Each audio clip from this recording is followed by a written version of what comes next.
I was born in 1995, the month of June, to an American mother and a Oglala Lakota father. At a young age, I grasped onto my early memories through visual language.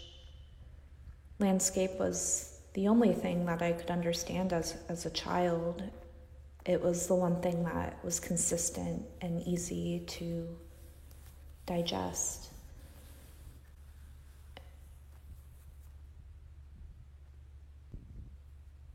I think that growing up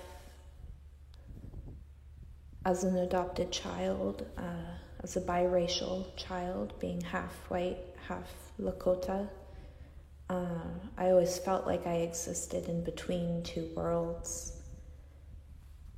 And that was how I understood my identity.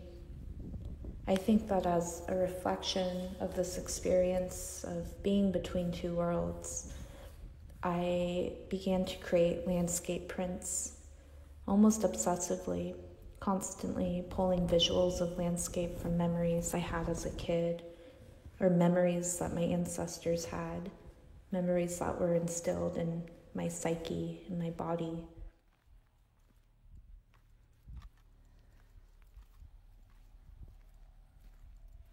I think as an artist, I was really working through a need for reconnection with printed matter.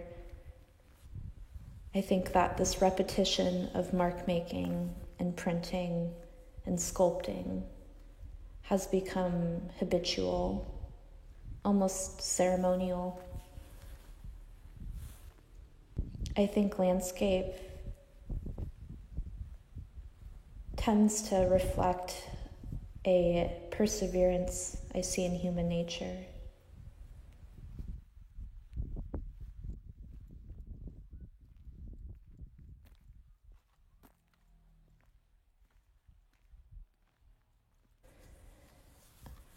How does landscape keep Indigenous voices alive?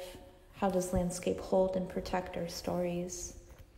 I've always used landscape as a means for connection between myself and communities.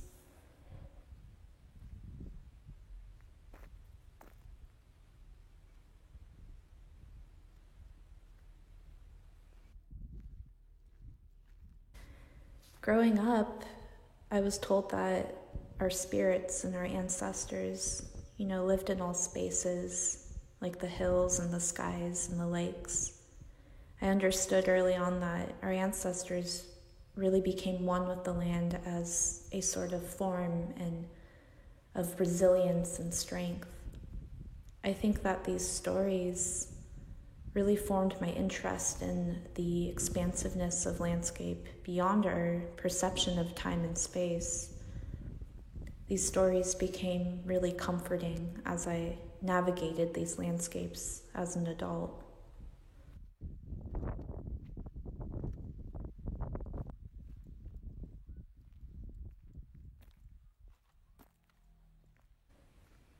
I'm really interested in going deeper into my innate connection to landscape, being an Indigenous Lakota woman from a nation where we value our space. We think of landscape as a form of spatial narrative. I think during these times, you really have to remember what keeps you grounded and connected. And for me, that's landscape.